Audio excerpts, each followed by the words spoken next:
This video is proudly sponsored by Gamersgate. Download games anytime, anywhere. Visit Gamersgate.com.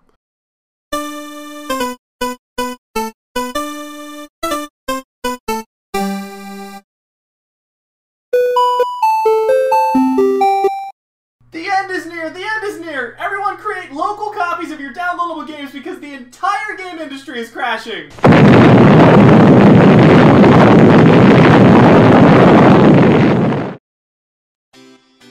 Alright, well, maybe it's not that bad, but you should know that it is pretty bad out there. In case you haven't heard, THQ was closed, Zynga closed a bunch of studios, Arcado Studio closed, GameSpy closed, 1UP closed, UGO closed, G4 is closed and has been retooled as the Esquire network, Impossible Studios closed, Junction Point closed, EA, Valve, and Activision have laid off a collective ton of employees, the Wii U is massively underselling, oh, and Harmonix has stopped making Rock Band DLC.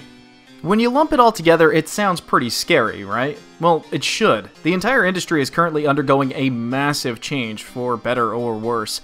In fact, some industry experts are calling this the beginning of the second crash of the video game market. I, for one, blame those lousy hipsters. You know which ones I'm talking about. The faux geeks wearing non-prescription glasses and having never been ostracized because of something they loved. They'll call Link Zelda and not understand why that is terribly, terribly wrong. But perhaps I should be a little more scientomological and a tad less bitter about all this. The 1980s video game market crash was due to two large reasons. First was the oversaturation of games manufactured, the second was a near total loss of consumers' trust in developers. Atari physically produced more cartridges than people were willing to buy. Over the years, it has become a fad to shit all over E.T. the Extraterrestrial for the Atari 2600 and blame it for crashing the entire market. But the reality is, in the early 1980s, E.T. shirts, posters, dolls, and everything else with E.T.'s face on it sold like hotcakes. It sold over 1.5 million copies and became the number 5 top-selling game on the Atari 2600. 1.5 million is a lot of units. That's more copies sold than Super Metroid, Kirby Superstar, Heavenly Sword, Mario Golf, Civilization V, and a ton of other games you may consider as classics or masterpieces. Despite those spectacular sales numbers, Atari took a $1 million loss because of E.T. That's how grossly and how negligently they oversaturated. With Atari, which was practically the only competitor in the video game market at the time, in shambles, of course the entire industry took a nosedive. Our current oversaturation problem is of a different variety. We are simply manufacturing more games than people are willing to play, and the player base isn't growing fast enough to meet the ever-growing supply of games. When you look at the release calendar and you think to yourself, 1, there's no way I can afford all these awesome-looking games, or 2, there is no way I have the time to play all these awesome-looking games, both of those scenarios are bad news for game developers and publishers. Oftentimes, both of those scenarios happen at the same time for consumers.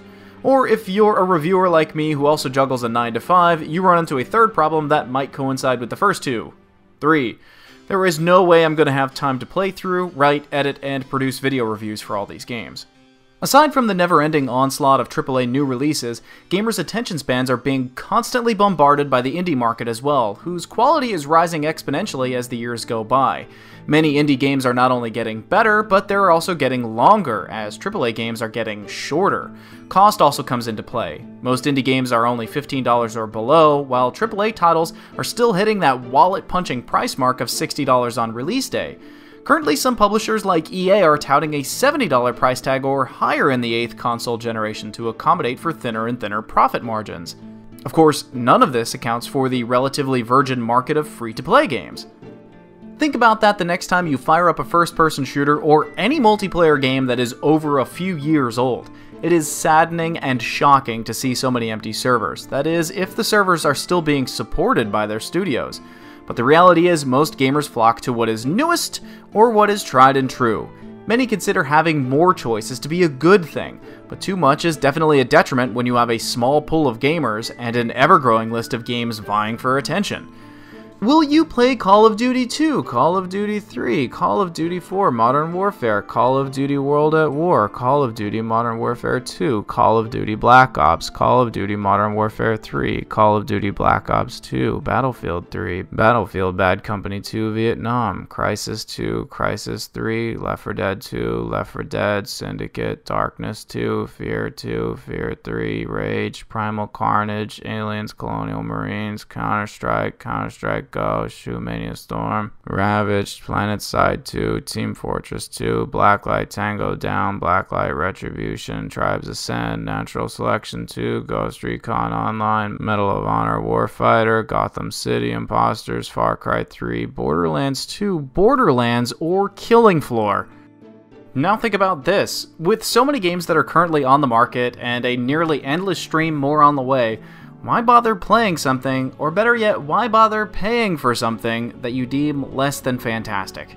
Personally, I'm grateful for having so many choices in an oversaturated market, but from the point of view of developers trying to make a buck, their competition to get your hard-earned money is stiff, to say the least. The second largest factor with the 1980s market crash was a loss of consumer trust brought about by poor ports of arcade masterpieces, with Pac-Man being the worst offender.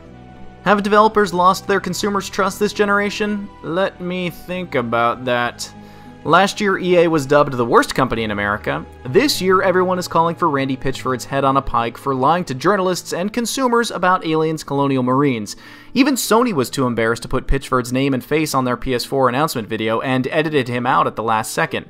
Gamers have been furious with the shovelware on the Wii, and many are curious how the Nintendo seal of quality slowly morphed into the Nintendo seal. And some publishers have been treating their PC consumers like pirates and slapped DRM on top of DRM on top of a constant internet connection. Don't believe me? Look at Anno 2070, a game that I enjoyed quite a bit.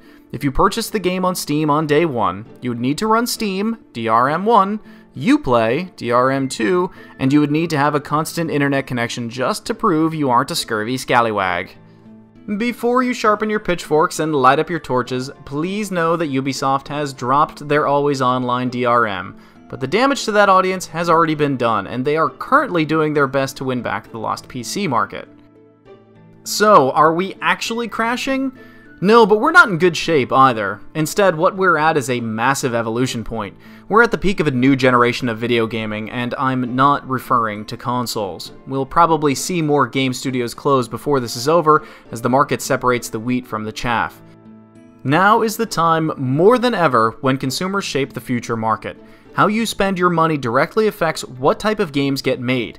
Do you support the thoughtful single-player adventures, or do you throw your money heedlessly at the series that have been dumbed down for the masses, tacked on with needless multiplayer, and sprinkled with a healthy dose of DLC?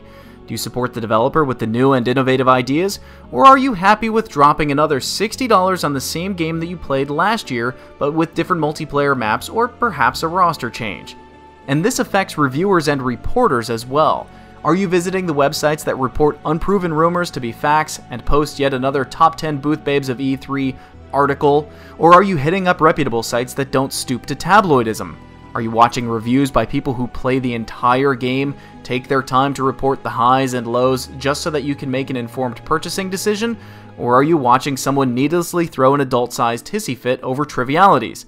Are you watching reviews before you make your purchases, or are you wasting your money by pre-ordering a game that you're uncertain about just because you can get an extra gun or a new outfit for a character you might hate?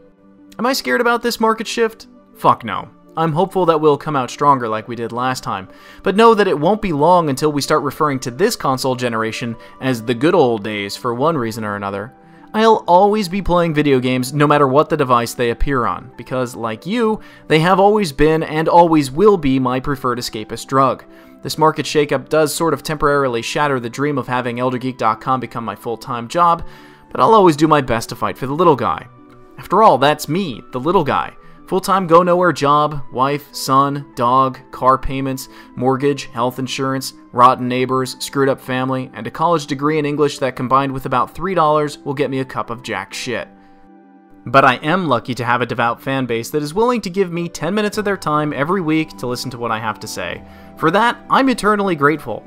The message this week, and hopefully one that you'll keep in mind as we trudge through this mess of a market turn, is: Spend and save your money wisely, as though each dollar is one vote. Now get off my lawn.